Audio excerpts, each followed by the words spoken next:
ఒక చిన్న మూలవాక్యంగా చదువుకున్నాం. 111వ సంకీర్తన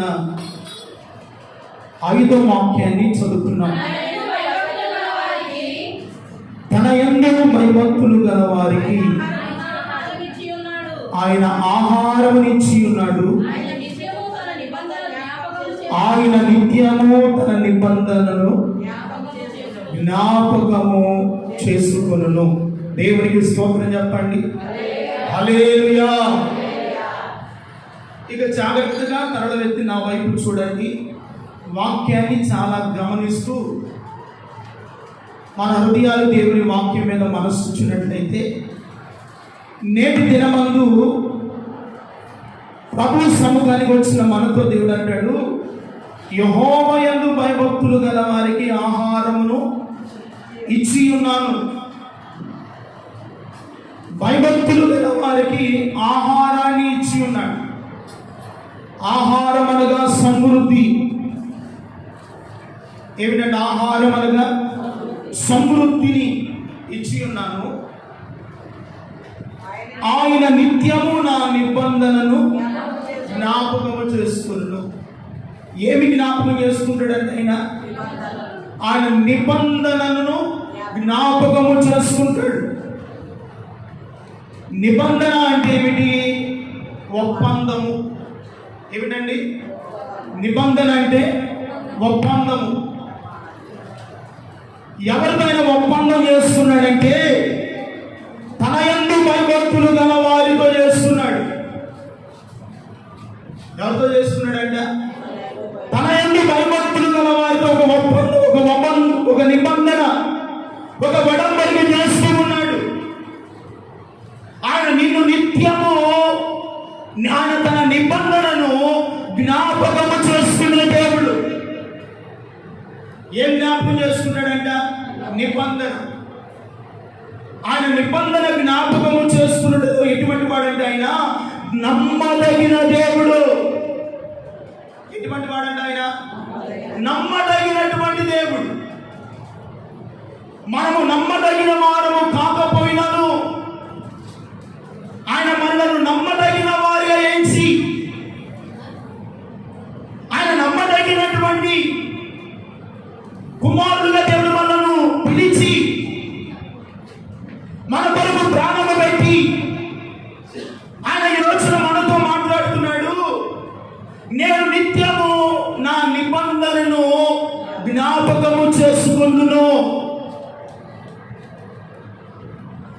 బైబిల్ గ్రంథంలో మనం చూస్తే దేవుడు ఆయా సందర్భాలలో, ఆయా సమయాలలో ఏం చేశాడంటే ఆయన నిబంధన చేశాడు. ఎవరెవరితో చేశాడు అంటే యాజకులతో నిబంధన చేశాడు, గోత్రకర్తలతో నిబంధన చేశాడు, ఒక మనిషితో ఆయన నిబంధన చేస్తూ వచ్చాడు. ఈనాడు మనం ఎవరమని అంటే నిబంధన చేయబడిన జనులము. అందుకని ఒక సేవకుడు ఒక చక్కని పాట రాశాడండి. నిబంధన జనులము, నిరీక్షణ గనులము, గరుడము యేసుని సిలువ రక్తము సంబంధులము, మేము నిబంధన జనులము. ఎవరు అంటే మనము నిబంధన జనులము. దేవుడు ఒక నిబంధన చేస్తే ఆ నిబంధన మీరు వాడు కాదు. చదవండి న్యాయాధిపతుల గ్రంథము 2వ అధ్యాయము 1వ వచనాన్ని మనం చదువుకుంటే, యెహోవా దూత గిల్గాలు నుండి బయలుదేరి బోకీమునకు వచ్చి ఇలాగు సెలవిచ్చాను, నేను మిమ్మలను ఐగుప్తులో నుండి రప్పించి మీ పితరులకు ప్రమాణము చేసిన దేశమును మిమ్మలను చేర్చి మీతో చేసిన నిబంధనను నేనెన్నడూ మీరను. దేవునికి స్తోత్రం చెప్పండి. హల్లెలూయా. ఎవరితో చేసిన నిబంధన?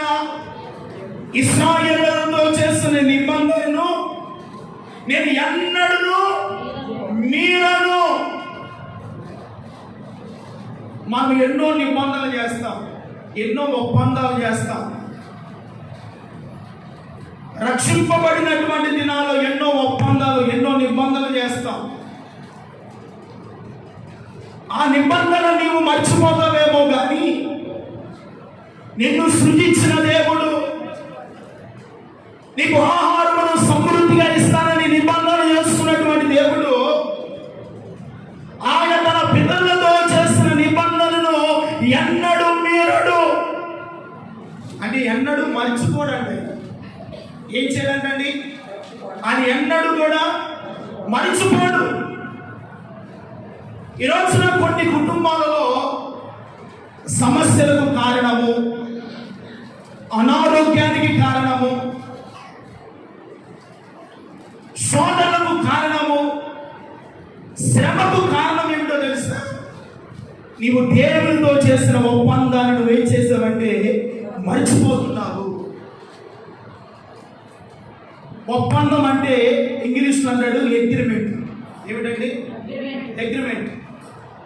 ఒక స్థలం కొన్నాం అనుకోండి, కొంత అమౌంట్ చెల్లించి పలానా టయానికి పలానా నెలకు మిగిలినవి ఇస్తామని ఏం చేస్తాం? అగ్రిమెంట్ రాయించుకుంటాం. ఆ అగ్రిమెంట్ టయానికల్లా ఇవ్వవలసిన ధనాన్ని ఏం చేయాలి? చెల్లించాలి. లేకపోతే ఆ స్థలము వాళ్ళే ఉంచుకుంటారు, ఇచ్చిన ఆ ధనము కూడా వ్యర్థమైపోతుంది. అగ్రిమెంట్ అలా ఉంటుంది. దేవుడు మనతో ఏం చేస్తున్నాడంటే నిబంధన చేస్తూ ఉన్నాడు, అగ్రిమెంట్ చేస్తూ ఉన్నాడు. ఆయన నిబంధన మీరు వాడు కాడు. మనం ఎవరమై అంటే నిబంధన చేయబడిన చెరులము, యేసు రక్తము చేత విమోచించబడి నిబంధన చెరులుగా మనం పిలువబడుతూ ఉన్నాము. ఈ కడవరి కాలంలో విశ్వాసము, భక్తి, ప్రజల యొక్క మూఢనమ్మకాలు ఎలా ఉన్నాయి అంటే నిబంధన మీరు పోతున్నారు, దేవుని వాక్యానుసారంగా జీవించలేకపోతున్నారు. దేవునితో కలిసి జీవించవలసిన మానవుడు లోకముతో కలిసి జీవిస్తూ ఉన్నాడు. దేవుని వెంబడించవలసినటువంటి ఒక విశ్వాసి లోకాన్ని వెంబడిస్తూ ఉంది.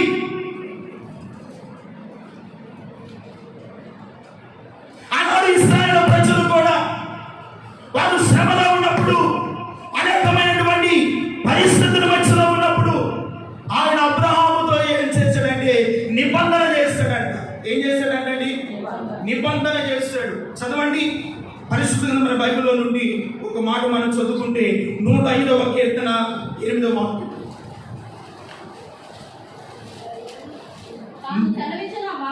తాను సెలవించిన మాటలు 1000 తరముల వరకు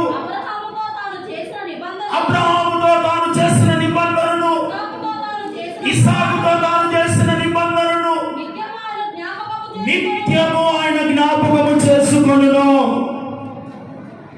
ఎవరితో చేసిన నిబంధన? తాను సెలవిచ్చిన మాటను బట్టి 1000 తరముల వరకు. ఎన్ని తరాలంట? ఒక తరము కాదు, 2 తరాలు కాదు. ఎన్ని తరాలు? 1000 తరాల వరకు. పాత నిబంధన కాల ప్రకారము వారు 3-4 తరాలు చూస్తారు. ఎన్ని తరాలు చూస్తారంటండి? 3-4 తరాలు వారు చూస్తారు. మానవుని యొక్క అవిధేయత వలన, మానవుని యొక్క తిరుగుబాటును బట్టి కాల క్రమేణ ఏమవుతుందో వచ్చిందంటే సంవత్సరాలు కాస్త దీర్ఘాయువు కాస్త తరుగుతూ వచ్చింది. అందుకనే సంవత్సరాలు తరాలు వారు చూడలేకపోయారు. ఇప్పుడు మనం చూస్తే ఒక్క తరాన్ని చూస్తే అదృష్టం. దేవుని స్తోత్రం చెప్పండి. ఈనాటి కాలంలో ఒక్క తరాన్ని చూస్తే చాలా అదృష్టమే. ఏమవుతున్నాయి అంటే నిబంధన మీరు పోతున్నారు. ఆశీర్వాదాన్ని ప్రజలు కోరుతూ దేవుని సన్నిధిలో దేవుని యొక్క నియమించవలసినటువంటి విధాన క్రమములో మానవుడు జీవించలేకపోతున్నాడు. అయితే దేవుడు అబ్రహాముతోను, ఇస్సాకుతోను, యాకోబుతో తాను చేసిన నిబంధనను ఏం చేశాడంట? జ్ఞాపకం చేశాడు. ఏమని నిబంధన చేశాడు అంటే నేను మీకు కానాను దేశమును, పాలు తేనెలు ప్రవహించు దేశమును నేను మీకును మీ సంతానమునకు స్వాస్థ్యముగా ఇస్తాను. అప్పటికి అబ్రహాముకు పిల్లలు లేరు, ఇస్సాకు కూడా వివాహం కాలేదు. అప్పుడు దేవుడు ఏం చేస్తాడంటే, నేను నీ సంతానమునకు శ్రేష్టమైనటువంటి దేశాన్ని ఏమిస్తానంట, స్వాధీనపరుచుకుంటారు. మీరు ఆ దేశంలో నివసిస్తారు, నేను ఇచ్చిన ప్రతి ఆశీర్వాదాన్ని మీరు పొందుకుంటారని అబ్రహాముతో తాను చేస్తున్న నిబంధన ఆయన జ్ఞాపకము చేసుకున్నాడు. అబ్రహాముతో చేసిన నిబంధన నేటికి ఇప్పటి వరకు కూడా ఆయన నిబంధన మేరకుండా ఆయన నిబంధన కొనసాగిస్తూనే ఉన్నాడు. అయితే నీవు నేను ప్రభు మందిరానికి వస్తున్నాం, వాక్యాన్ని వింటున్నాం, ప్రభు రక్తంలో కడగబడ్డాం, ప్రతి ఆదివారం దేవుని సన్నిధికి వస్తున్నాం. ఎన్నో ఒప్పందాలు, ఎన్నో నిబంధనలు, ఎన్నో ఒడంబడికలు దేవునితో చేసాము. అవి నీకు జ్ఞాపకం ఉన్నాయో లేవో కానీ నిబంధన జ్ఞాపకం ఉంచుకునే దేవుడు అనుకున్నాడు. దేవుని స్తోత్రం చెప్పండి. హల్లెలూయా.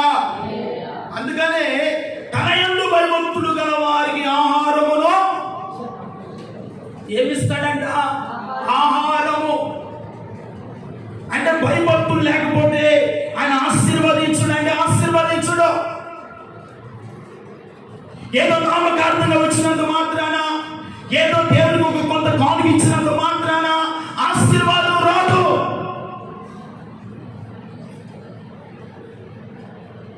నీకు ఆశీర్వాదం కావాలి అన్నా, నీ కుటుంబంలో సమస్యలు తీర్చబడాలి అన్నా, దేవుడిగా సత్సంబంధమైనటువంటి ఒక అనుభవంతో నువ్వు ప్రయాణం చేయాలంటే నీవు దేవునితో చేసిన ఒడంబడిక, దేవునితో చేసిన నిబంధన ఏ సందర్భాల్లో మీరిపోయి ఉన్నావో, ఏ సందర్భాల్లో ఒడంబడికను మానివేశావో దాన్ని మరలా ఈ రోజున మీరు తిరిగి జ్ఞాపకం చేసుకొని నిబంధనలో స్థిరముగా నిలుచుదురు గాక. ఆమేన్. హల్లెలూయా.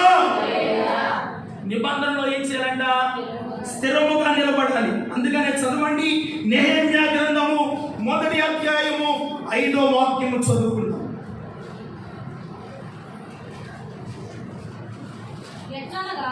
ఎట్లనగా ఆకాశమందున్న దేవా యెహోవా. ఎవరంట ఆయన? భయంకరుడు గొప్ప దేవా, నిన్ను ప్రేమించి నీ ఆజ్ఞలను అనుసరించి అమ్మా నడుచు వారిని కటాక్షించి వారితో నిబంధనను స్థిరపరచువాడా. దేవుని స్తోత్రం చెప్పండి. ఎవరితో ఆయన నిబంధన స్థిరపరుస్తాడంట? ఆయనను ప్రేమిస్తూ ఆయన ఆజ్ఞలను అనుసరించి నడుచుకుని వారికి ఆయన నిబంధన ఏం చేస్తాడంట, స్థిరపరుస్తాడు. ఒకవేళ నువ్వు దేవుని ప్రేమించే వ్యక్తిమైతే నిబంధన మేరవు, ఒప్పందాన్ని మేరవు. ప్రారంభ దినాలలో రక్షింపబడిన తొలి దినాల్లో ఉన్నటువంటి ఒక ఆత్మ సంబంధమైన తీవ్రత, ఒక ఆత్మ సంబంధమైనటువంటి ప్రార్థనా జీవితము, ఒక ఆత్మ సంబంధమైన విశ్వాసము ఈ రోజున భక్తి జీవితంలో కనబడలేదు. కనబడుతున్నాయండి. ఏమైపోతున్నాయి? నిబంధన ఒప్పందం ఏమైపోయింది? నీవు మర్చిపోతున్నావు, నిబంధన మర్చిపోతున్నావు కనుకనే ఈ రోజున నీ కుటుంబంలో సమస్యలకు కారణము. ఈ రోజున శోధన వెంబడి శోధన, రోగం వెంబడి రోగము, కన్నీళ్ళ వెంబడి కన్నీళ్ళు. ఈ రోజున నీ కుటుంబంలో నీ కన్నీళ్లు నీకు అన్నపానములై శోధన మధ్య, శ్రమల మధ్య, కలవరాల మధ్య నువ్వు జీవించడానికి గల కారణం ఏమిటో తెలుసా? దేవునితో నువ్వు చేసుకున్న ఒప్పందాన్ని నువ్వేం చేసావు? మరిచిపోతున్నావు. దేవుడు ఆనాడు ఉన్నటువంటి దేవుడు అదే నిబంధనతో ఉన్నాడు. ఆయన నిబంధన ఎక్కడ కూడా మీరేనండి. ఏ విషయంలోనైనాను ఆయన నిబంధన మీరలేదు. అబ్రహాం చెప్పాడు, పాలు తేనెలు ప్రవహించు దేశాన్ని నేను మీకు ఇస్తాను. ఇచ్చాడా లేదా? ఇచ్చాడు. నీ సంతానాన్ని ఆశీర్వదిస్తాను అన్న దేవుడు నిబంధన చేశాడు. నెరవేర్చడా లేదా? మోషేతో ఒక నిబంధన చేశాడు. మోషే ఇంకెన్నడికి ఇదిగో ఈ పర్వతమందు నా ప్రజలైన వారు నన్ను ఆరాధించినట్లుగా నేను నీతో ఒక నిత్య నిబంధన చేసుకుంటున్నాను.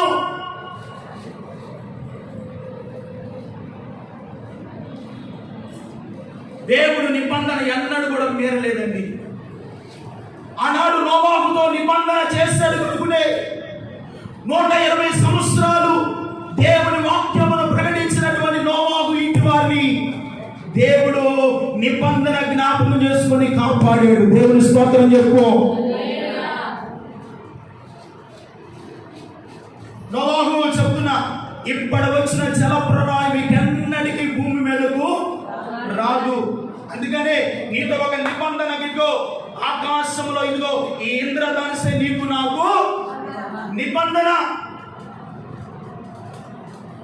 ఇలాగూ మన పితరులతో నిబంధన చేస్తున్న దేవుడు ఎన్నడూ కూడా ఆయన ఒప్పందాన్ని నిబంధనను ఆయన మీరిపోలేదంట. దేవుని స్తోత్రం చెప్పండి. ఈ రోజున నీతో నాతో మాట్లాడుతున్నాడు, నన్ను ప్రేమించి నా ఆజ్ఞలను అనుసరించి నడుచుకొని వారిని కటాక్షిస్తాను. దేవునికి స్తోత్రం చెప్పండి. నువ్వు ఆయన ప్రేమిస్తున్నావా? ఆయన ఆజ్ఞలను అనుసరించి నడిస్తే నిన్ను దేవుడు ఏం చేస్తాడంటే కటాక్షిస్తాడు. నిన్ను మాత్రమే కాదు, నీతో ఉన్న నీ బిడ్డలను, నీ ఇంటి వారిని, నీ కలిగి ఉన్న సమస్తమును దేవుడు కటాక్షముతో నింపునుగాక. హల్లెలూయా. అందుకనే నీతో నా నిబంధనను స్థిరపరచువాడు. ఎవరితో నిబంధన చేస్తున్నాడంటే అక్కడ నెహెమ్యాతో నిబంధన చేస్తున్నాడు, ఇశ్రాయేలుతో నిబంధన చేస్తున్నాడు. వారు నన్ను ప్రేమించే వారిగా ఉండాలి, వారు నా ఆజ్ఞలను అనుసరించే వారిగా ఉండాలి. తర్వాత మాట చూస్తే ప్రియమైన వాళ్ళరా, చెవియొగ్గి నీ నేత్రములు తెరిచి ఇదిగో నీ సన్నిధిలో దివారాత్రములు నీ దాసులైన ఇశ్రాయేలు పక్షమున నేను చేయు ప్రార్థనను అంగీకరించుము. నీకు విరోధముగా పాపము చేసిన ఇశ్రాయేలు కుమారుల దోషములను నేను ఒప్పుకొనుచున్నాను. నేను నా తండ్రి ఇంటి వారును. అబ్బా చూడండి ఎంత ప్రార్థన చేస్తున్నాడో. ఆయన నిబంధన స్థిరపరచువాడని నెహెమ్యా విన్నాడు. ఆయన ప్రేమించి ఆయన ఆజ్ఞలను అనుసరించి వారిని కటాక్షిస్తాడని తెలుసుకున్నాడు. అందుకనే యెహోవా సన్నిధిలో ఏం చేస్తున్నాడంట? మొర పెడుతూ ఉన్నాడు. నేనును నా ఇంటి వారును పాపము చేసి ఉన్నాము. అంటే నేనును నా ఇంటి వారును, అయ్యా నువ్వు చేసిన నిబంధన మీరి ఉన్నాము. నీ దోష శిక్ష మా మీదకు రాకుండా మాతో నీ నిబంధన స్థిరపరుచువాడా అంటాడు. నిబంధన ఏం చేస్తాడంటే ఆయన స్థిరపరుస్తాడు. కనుక ప్రియమైన దేవుని బిడ్డలారా, తర్వాత నెహెమ్యా చేసిన ప్రార్థన దేవుడు విని ఆ నిబంధన స్థిరపరిచి తాను తన ఇంటి వారికి దేవుడు కృప చూపడం ప్రారంభించాడు. దేవుని స్తోత్రం చెప్పండి. హల్లెలూయా.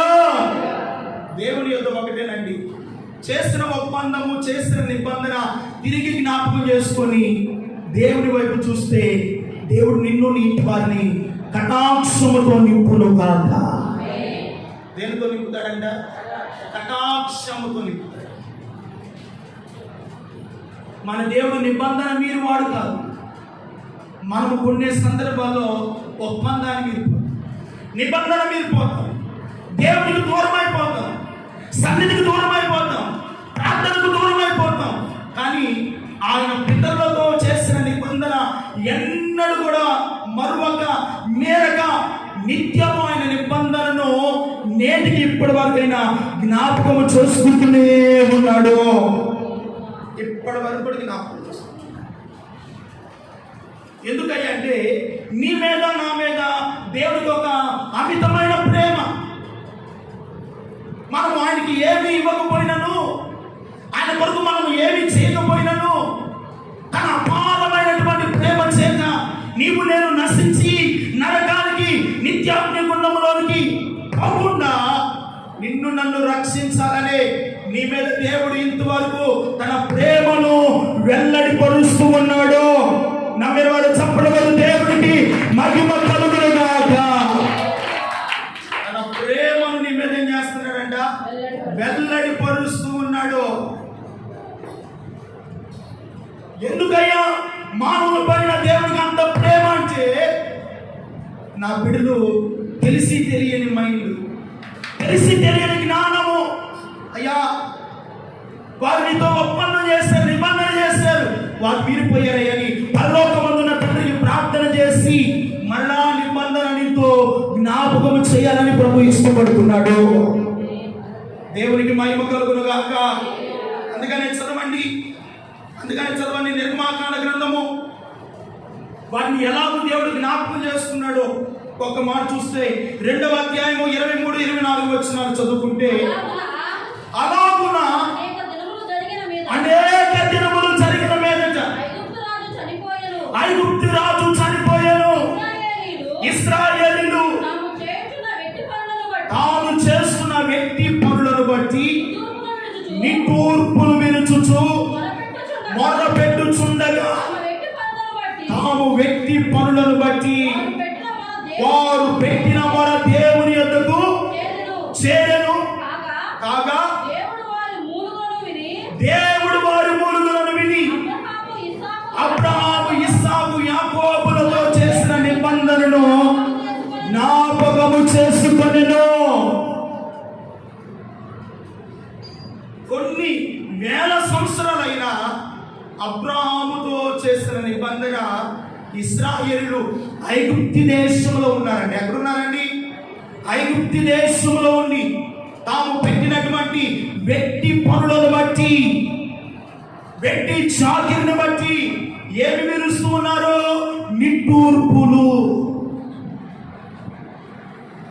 ఈరోజున నువ్వు కారుస్తున్న నిట్టూర్పులు, నువ్వు పెడుతున్న మొర, నువ్వు కారుస్తున్న కన్నీరు, నువ్వు అనుభవిస్తున్న శ్రమ,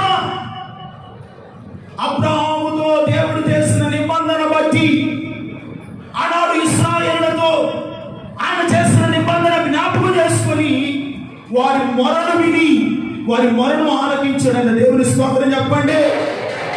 హల్లెలూయా.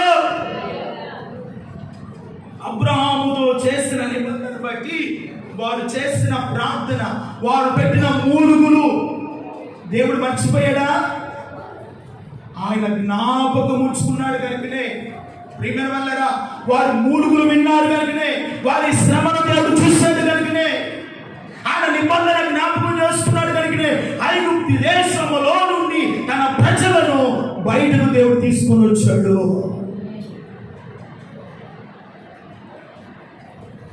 ఎంత ప్రేమ అండి దేవునికి. ఈరోజున మన మూలుగులను పెట్టాడు. ఈరోజున నీ కుటుంబాన్ని బట్టి ఎన్ని నిట్టూర్పులు కారుస్తున్నావు? నా బాధలు తీరట్లేదు, నా శ్రమ పోవట్లేదు, నా కుటుంబంలో నా బిడ్డలు నా మాట వింటలేదు. ఎన్నో నిట్టూర్పులు, ఎన్నో కన్నీళ్లు, ఎన్నో మరణకరమైనటువంటి రోగము, సమస్యల మధ్యలో ఉండి నువ్వు నిట్టూర్పులు విరుస్తున్నావంటే అబ్రహాముతో చేసిన నిబంధన ఈరోజు ఆయన జ్ఞాపకం చేసుకుని ఉన్నాడు. దేవుని స్తోత్రం కలుగునుగాక. ఒకవేళ నీవు నిబంధన మరిచిపోయి ఉన్నావేమో, రక్షింపబడిన దినాలలో, ప్రారంభించబడిన దినాల్లో ఏ ఆదివారం నేను ఇస్తానో, దేవుని సమయాన్ని దేవునికి ఇస్తాను, దేవుని సన్నిధిలో నేను నా ఇంటి వారు జీవిస్తాను, ఒప్పందం నిబంధన చేశావు. కొన్ని సంవత్సరాలైనా, కొన్ని దినాలైనా ఆ నిబంధన మీరిపోతున్నాము.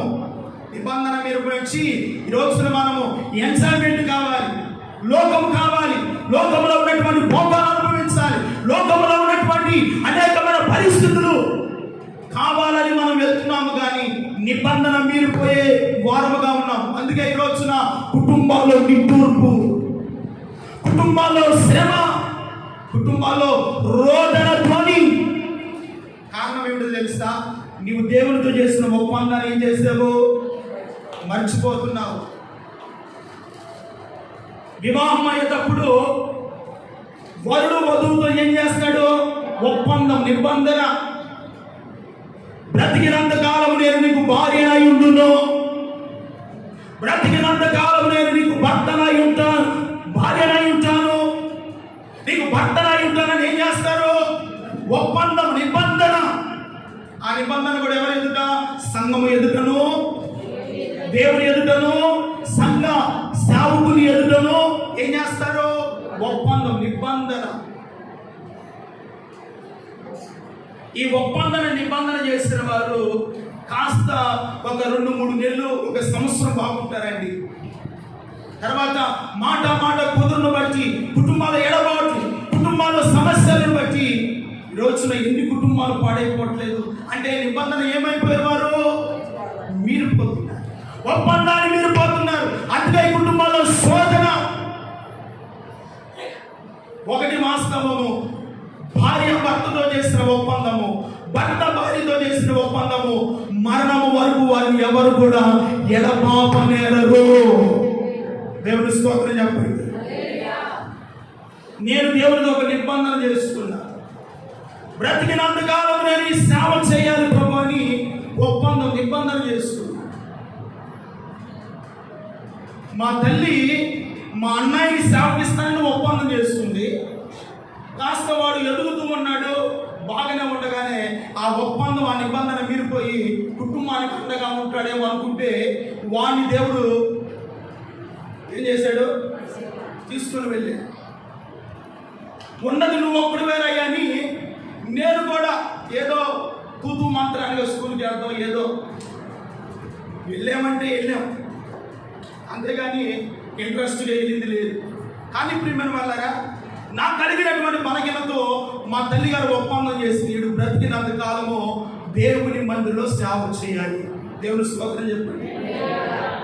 అలాగూ ఒప్పందం చేసుకొని ఒక సేవకునికి నన్ను అప్పగించి, ఆ సేవకుని దగ్గర దాదాపు 10 ఏళ్ళు 2027వ సంవత్సరంలో జనవరి 17వ తారీఖున యేసును నా రక్షకుడుగా, ప్రభువుగా అంగీకరించి బాప్తిస్మము పొందాను. దేవుని స్తోత్రం కలుగునుగా. అప్పుడు చేసిన ఒప్పందము ఇప్పటి వరకు మేరకుండా ఆయనలో కొనసాగడానికి ప్రభు కృపనిస్తూ ఉన్నాడు. నా శక్తి, నా భక్తి, నా నీతి కాదు, ఆయన కృపను బట్టి. హల్లెలూయా. నిబంధన చేశారు. నిబంధన చేయబడిన తర్వాత 2000 ఎంతవరకు తెలియని విషయం చెప్తున్నా, తెలియని విషయం 2014వ సంవత్సరము 7వ నెల 20వ తారీఖున ప్రియమైన వాళ్ళగా నన్ను అపవాది చేతికి అప్పగించడానికి ఒక స్త్రీని దేవుడు వాడుకున్నాడు, ఒక యవనరాలు. ఎందుకయ్యా అంటే చంద్రూరు మీటింగ్కి వెళ్ళొచ్చాము, పని చేసుకున్నా. నాకేంటంటే మందిరము శుభ్రంగా ఉండాలి. అది రాత్రి 1 గంట అయినా 12 అయినా ఎక్కడికి వెళ్ళినా మందిరం ఎలా ఉండాలయ్యా అంటే దేవుని మందిరము పరిశుద్ధమైనది, దేవుని సన్నిధిలో ప్రభు ఉంటాడు. మందిర ఉపకరణాలు ఆదివారం వస్తే మందిరం అంతా క్లీన్ చేసి ఆ పరిచర్య ఈ రోజున నన్ను ఈ స్థలంలో నిలబెట్టింది. దేవుని స్తోత్రం కలుగునుగా. ఆ రాత్రి 12 గంటల సమయంలో మందిరంలో బయట చుమ్ముతా ఉన్నానండి. ఆ ఇంటి వాళ్ళు ఎప్పుడైతే నా మీద కన్నేసారో, ఎప్పుడు నన్ను పట్టుకోవాలని చూశారు, కానీ ఆ ఇంట్లో ఉన్నటువంటి అమ్మాయి చాలా పిలిపించారు. ఏదో తెలియకుండా అజ్ఞానంతో వెళ్ళాను. వాడు కొట్టి నన్ను వాళ్ళ ఇంట్లో కాంపౌండ్లో నెట్టి వెంటనే పోలీస్ స్టేషన్ తీసుకున్నాను. నేను ఎవరినైతే నమ్మానో నా ఆత్మీయ తండ్రి కూడా బయటకు రాలా.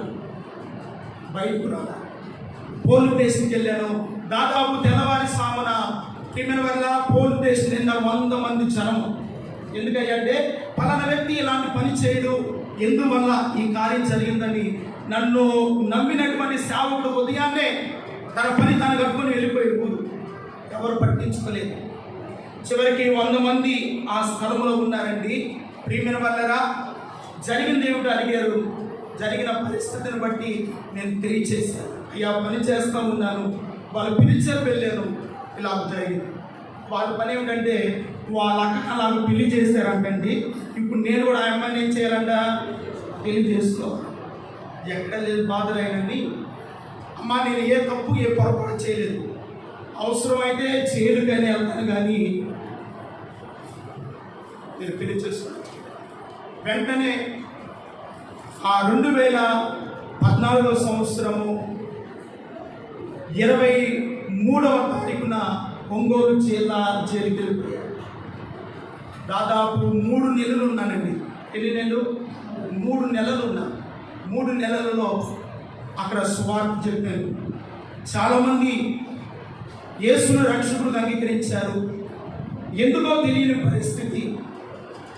దాదాపు 3 నెలల్లో ఉన్నాను. ఆ 3 నెలల్లో దేవుని సన్నిధిలో ప్రార్థన చేస్తూ ఉన్నా. అయ్యా ఏమిటి పరిస్థితి అని ప్రార్థన చేయగా ఆ మొదటి రోజునే నా ఆత్మీయ తండ్రి అక్కడికి వచ్చాడు. పోలీస్ స్టేషన్ ఉన్నప్పుడు రాలేదు, కానీ అక్కడికి వెళ్ళిన తర్వాత వచ్చి, అయ్యా యోసేపు లాంటి శ్రమలు వచ్చినాయిరా, ధైర్యంగా ఉండు, నేను నిన్ను విడిపిస్తానని నాతో ఏం చేశాడు, ఒప్పందం చేశాడు.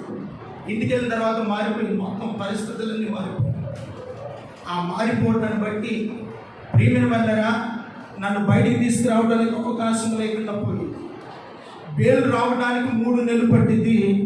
ఈ 3 నెలలోనే కేసు త్వరగా కొనసాగించారు. ఎందుకంటే వాడు అలాగే భయపెడితే వివాహం చేసుకుంటాడేమోనని తొందరపడ్డారు. వాళ్ళ ఇంటి వారు వచ్చారు, ఆ అమ్మాయి వచ్చింది, సాక్ష్యం చెప్పారు, అందరూ కూడా నిలబడ్డారు. ప్రియమైన వాళ్ళరా, నన్ను జిల్లా జైలు నుండి మన చీరాల కోర్టుకి ఈ 2 చేతులు బేడీలు వేశారు. 2 చేతులు బేడీలండి, 2 ఎస్కాట్లు పెద్ద గమ్ము పట్టుకొని నాతో పాటు వచ్చారు. ఆ సమయంలో ఆ పరిస్థితుల మధ్యలో నాలో నేను కృంగిపోతూ, నాలో నేను కన్నీరు కారుస్తూ, ప్రభు వైపు చూస్తూ, హృదయం పిండబడినటువంటి స్థితిలోకి వెళ్తే దేవుని సన్నిధిలో కన్నీరు కారుస్తున్నా. అయ్యా నేను బయటకు వస్తే నీ సేవ చేస్తానయ్యా, నీ కొరకే బ్రతుకుతానయ్యా, ఏది నన్ను ఎడబాపకూడదయ్యా అని దేవుని సన్నిధిలో ప్రార్థన చేస్తూ, నిబంధన చేస్తూ, ఉడంబడిక చేస్తూ ఉన్నానండి. చివరికి కేసు లాస్ట్ టైంకి వచ్చింది. ఆ సమయంలో ప్రియమైన దేవుని బిడ్డరా, నాకు కళ్ళు కలిగినాయండి. ఆ సమయంలో ఒక సింగిల్ సెల్లో వేశారు. ఆ రాత్రి దేవుడు నాతో మాట్లాడటం ప్రారంభించాడు. దేవుడి స్తోత్రం చెప్పండి. దాదాపు 2 ఆ టైం మధ్యలో దేవుని సన్నిధిలో ప్రార్థన చేస్తున్న, ప్రభువా ఇక 6 రోజులే ఉందయ్యా, శిక్ష పడాలన్నా, విడిపించబడాలి అన్నా, ఏది చేయాలన్నా అది నీ చిత్తమే నాయనా. నన్ను బయటకు తీసుకొని వెళ్తే బ్రతికినంతకాలం నీ సేవ చేస్తాను, నిన్నే ప్రకటిస్తాను, నీ కొరకే జీవిస్తానయ్యా అని ఆ రాత్రి దేవుని సన్నిధిలో కన్నీరు కాచి ప్రార్థన చేసుకొని ఆదమరిచి నిద్రపోగా దేవుడు నన్ను ఒక మెల్లనైన స్వరంతో నాతో మాట్లాడారు. అపోస్తలుడైన పౌలు రోమీయులకు రాసిన పత్రిక 8వ అధ్యాయము 1వ వచనంలో, క్రీస్తు యేసునందు ఉన్న వాడికి ఏ శిక్ష విధి లేదు. పట్టుచప్పుడు దేవునికి మహిమ కలుగునుగాక. ఆ రాత్రి నా కుమారుడా, నీవు నా యందు ఉన్నావు, నీకు ఏ శిక్ష విధి లేదని దేవుడు నాతో మాట్లాడేది. వెంటనే ప్రియమైన వాళ్ళరా, ఆయన స్వరాన్ని, ఆయన దర్శనాన్ని ఎప్పుడైతే నేను చూశానో నా హృదయంలో ఒక తేలిక అయిపోయింది, భారమంతా కూడా తొలగిపోయింది, నాలో ఉన్నటువంటి మనోవేదన తొలగిపోయింది. ఒక తెలియని సమాధానం నా హృదయంలోకి నా దేవుడు తీసుకొని వచ్చాడు. దేవునికి స్తోత్రం కలుగునుగాక. ప్రియమైన వాళ్ళరా, ఇక్కడ నేను పరిచయం అవడానికి కారణము సరితక్క గారు. నాకు తెలియదు, అందులో పరిచయం చేసిన వాళ్ళు కూడా చీరాల కోర్టు కూడా వచ్చారు. వాళ్ళు కూడా లాయర్తో మాట్లాడారు.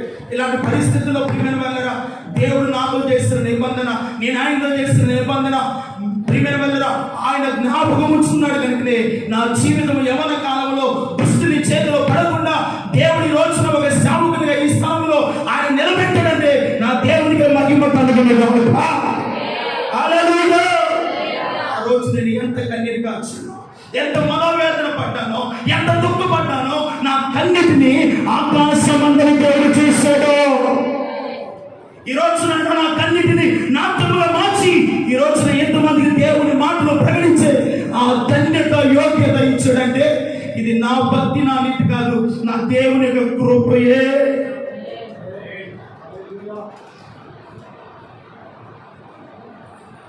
నా దేవుని యొక్క కృపే, నా దేవుని యొక్క కృపే. దేవుడు మన నిబంధనలు, మనం చేసే వడంబడి ఆయన మర్చిపోయే దేవుడు, ఆయన మర్చిపోయాడు. కొన్ని సందర్భాల్లో మనకున్నటువంటి శోధనలు, మనకున్నటువంటి శ్రమస్సులు మనం మీరిపోతామేమో, కానీ ఆయన మాట ఇచ్చాడంటే దాన్ని నెరవేర్చడానికి సమర్థుడైన దేవుడు. భయపడవద్దు దేవుని బిడ్డ, దిగులు చెందవద్దు దేవుని బిడ్డ. ఇప్పుడున్నటువంటి పరిస్థితులను బట్టి ఎవరి దగ్గరకు వెళ్ళనక్కర్లేదు. నీతో నిత్యమైన నిబంధన చేస్తున్న దేవుడు నీతో ఉన్నాడు. ఆయన నిన్ను విడిచిపెట్టే దేవుడు కాదు, నీ కుటుంబాన్ని, నీ బిడ్డలను విడిచిపెట్టే దేవుడు కాదు. ఈరోజు ఎంత నిత్యుడు కాలుస్తున్నావు, ఎంత కన్నీరు కాలుస్తున్నావో, రాబోయే దినాల్లో నీ ఎడల మేలు చేయగలిగిన దేవుడు. హల్లెలూయా. అందుకని ఒక్క మాట చెప్పి నా సమయాన్ని ముగిస్తాను. చూడండి, 106వ కీర్తన 42, 43 వచ్చిన. ఏలయనగా ఆయన తన పరిశుద్ధ వాగ్దానములను తన సేవకుడైన అబ్రహాము జ్ఞాపకము చేసుకొని తన ప్రజలను సంతోషముతో ఉత్సాహ ధ్వనితోను వెలుపలకి రప్పించెను.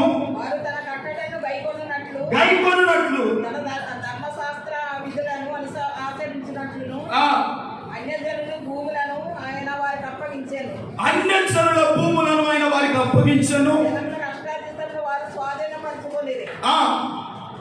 యెహోవాను స్తుతించుడి, యెహోవాను స్తుతించుడి, యెహోవాను స్తుతించుడి. యెహోవా ఎటువంటి వాడండి? దయాళుడు. దేవునికి మహిమ కలుగునుగాక. యెహోవా ఎటువంటి వాడు? దయ కలిగినటువంటి దేవుడు. నిబంధన జ్ఞాపకం చేసుకున్న విషయంలో ఆయన దయ కలిగినటువంటి దేవుడు. ఈ రోజున ఆయన దయ నీ మీద ఉంది, ఆయన కృప నీ మీద ఉంది, ఆయన కనికరము నీ మీద ఉంది కనుకనే నీతో చేసిన నిబంధన ఆయన ఇప్పటి వరకు ఏం చేసుకున్నాడంట? జ్ఞాపకం చేసుకున్నాడు. ఆయన నిబంధన జ్ఞాపకం చేసుకొని మన ఎడల ఎన్ని గొప్ప కార్యాలు చేస్తాడు. కొన్ని సందర్భాలు ఆయన మాట వినకపోయినా, ఆయన మందిరాన్ని ధిక్కరించిన, దేవుని సన్నిధిని మనం త్రోసు వేసుకున్న, దేవుని మాటలు వినకపోయినా, అబ్రహాముతో చేసిన నిబంధనను బట్టి ఈ రోజు వరకు నిన్ను నన్ను జ్ఞాపకం చేసుకుంటున్నాడు. నిన్ను నన్ను జ్ఞాపకం చేసుకునడానికి మనలో ఏ మంచి ఉందా? ఏ మంచి కార్యాలు ఉన్నాయా? ఏమీ లేవు. కానీ పితరులతో వాగ్దానము చేస్తున్న దేవుడు వాగ్దానమును జ్ఞాపకం చేసుకున్నాడు. దేవుని స్తోత్రం కలుగునుగాక. దేవుని మాటను జ్ఞాపకం చేసుకో. దేవునితో ఒక ఒడంబడిక చేయి, దేవునితో నిబంధన చేయి. ఆ నిబంధనను బట్టి దేవుడు నిన్ను ఆశీర్వదించడం మాత్రమే కాదు, నీ ఎడల ఊహించిన గొప్ప కార్యాలు ప్రభు చేయునుగాక. నీ ఎడల ఉన్నతమైనటువంటి మేలు ప్రభు అనుగ్రహించునుగాక. నీ కుటుంబంలో ఒక నిబంధన చేయబడినటువంటి జీవితం కలిగి దేవునితో ఇప్పటి నుండైనా ఒక ఒప్పందము చేసి అనేది అడుగులు వేయండి. నీ కుటుంబంలో శోధన తొలగిపోవునుగాక, నీ కుటుంబంలో సమస్యలు తొలగిపోవునుగాక, నీ జీవితంలో తెలియని ఒక ఆనందము, సమాధానము నా దేవుడు ఇచ్చినగాక. ఇస్తాడండి, ఇస్తాడు. నా జీవితంలో చేసిన దేవుడు మనందరి జీవితంలో చేస్తాడండి. అందరి జీవితంలో కాదు, ఆయన నమ్మిన ప్రతి వారి జీవితంలో ప్రభు చేస్తాడు. ఆయన చేయటకు సమర్థుడు. ఎవరంటే ఆయన చేయటకు సమర్థుడైన దేవుడు. అందుకనే యెహోవా యందు భయభక్తులు గల వారికి ఆహారమును ఏమిస్తాడంట? ఆహారం సమృద్ధిని ఇస్తాడు. నువ్వు ఎంత భయభక్తులు కలిగి ఉంటావో సమృద్ధి మీకు దేవుడు దయచేయను గాక, క్షేమాన్ని దేవుడు మీకు ఇచ్చును గాక. ఈ రోజు నుండి మీ కుటుంబంలో ఒక చెప్పసఖ్యమైనటువంటి ఒక ఆత్మ సంబంధమైన సమృద్ధి కొడుకులుగా ధైర్యంగా ఉండండి. బాధపడకూడదు. ఈ రోజున ఈ నిస్సాయుడిని జ్ఞాపకం చేసుకున్న దేవుడు మిమ్మల్ని జ్ఞాపకం చేసుకుంటాడు. మిమ్మల్ని బలపరుస్తాడు, లేవనెత్తాడు, స్థిరపరుస్తాడు. ఒప్పందాన్ని ఎన్నడూ కూడా దేవుడితో చేసిన నిబంధన ప్రాణము పోయేంత వరకు మనము మీద పడుతాం. దేవుని స్తోత్రం చెప్పండి. ఆ నిబంధన బట్టి నీ కుటుంబాన్ని ప్రభు ఆశీర్వదిస్తాడు. దేవుడు అబ్రహాముతో చేసిన నిబంధన అబ్రహాం మీరలేదు, దేవుడు కూడా చేయలేదంట, మీరలేదు. అందుకనే ఆశీర్వదింపబడ్డాడు. దేవుని స్తోత్రం కలుగుతుందా? నీవు ఆశీర్వదింపబడాలని దేవుడు నీతో మాట్లాడుతున్నాడు. నీవు దీవించబడాలని దేవుడు నిన్ను కోరుతున్నాడు.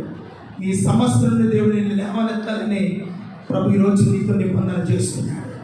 ఆ నిబంధన చేయబడిన బిడ్డలుగా ఆయన ప్రేమిస్తూ ఆయన ఆజ్ఞలను గైకొంటూ ఆయనకి ఇష్టమైనవి చేసినప్పుడు నీతో నిత్య నిబంధనగా మన జీవితంలో గొప్ప కార్యాలు ప్రభువు చేస్తాడు. అందుకని ఆయన నిబంధన రక్తము చేత కొనబడిన వారము. ఏ రక్తము చేత? నిబంధన రక్తము. దేవునికి స్తోత్రం చెప్పండి. యేసయ్య రక్తము నిబంధన రక్తం. అందుకనే ఇది మీ కొరకైనా నా శరీరం, ఇది మీ కొరకైనా నిబంధన చేయబడిన నా రక్తము. దేవునికి స్తోత్రం చెప్పండి. ఆయన రక్తము చేత నిన్ను నన్ను కొన్నాడు. నీవు ఎవరంటే క్రీస్తు రక్తము చేత నిబంధన చేయబడిన వ్యక్తివి, నిబంధన చేయబడిన బిడ్డవు. అందుకనే మరణము ఆయనను నిన్ను నన్ను ఎరబాపకుండా ఆయన నిబంధన చెడుగా దేవుడు మనను సంగమన తోటలో నాటాడు. ఆయన సన్నిధిలో నిన్ను స్థిరపరుస్తూ ఉన్నాడు. ఆయన మనల్ని నాటాడు, ఆయన మనల్ని స్థిరపరిచాడండి. అందుకనే నిబంధన రక్తము చేత విమోచించబడ్డాం. దేవుని స్తోత్రం కలుగుతుందా? క్షయమైన వాటి చేత విమోచించబడలేదు, విలువైన నిబంధన రక్తము చేత మనము విమోచించబడ్డాం. ఎవరిదయ్యా ఈ నిబంధన రక్తం అంటే? మన ప్రభువైన యేసు క్రీస్తు. దేవుని స్తోత్రం. ఆయన నిబంధన రక్తము చేత దేవుడు మనల్ని కొనబడిన నీవు దేవుని కొరకు బ్రతుకు, దేవుని ప్రేమించు, ఆయన ఆజ్ఞల ప్రకారంగా జీవించు. నీ కుటుంబంలో సమృద్ధిని ప్రభు ఇస్తాడు, ఆశీర్వాదాన్ని ప్రభు కలుగు చేస్తాడు.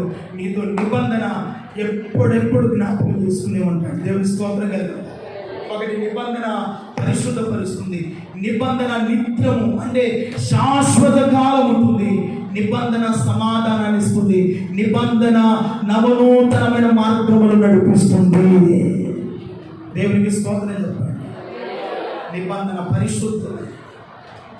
ఏదో తూతూ మంత్రంగా దేవుడు మనతో నిబంధన చేయలేదు. ఆయన నిబంధన నేటి వరకు స్థిరపరిచాడు. దేవుని స్తోత్రం కలుగుతుందా? మనం ఎవరమయ్యా అంటే నిబంధన చేయబడిన జనులము, నిరీక్షణ గనులము. గనులకు యేసు శిలువ రక్తపు సంబంధులు. ఆయన సంబంధులమైన మనము ఆయనతో నిబంధన కలిగి కడవరకు ప్రభు కొరకు జీవించడము. మీ కుటుంబాన్ని ప్రభు బలపరిచి ఆయనతో చేసిన నిబంధన కడవరకు మీరు స్థిరముగా నిలిచిపడుకోగలక అట్టి కృప ప్రభు దయచేయునుగాక. ఆమె తలవంచండి ప్రార్థన చేస్తుంది.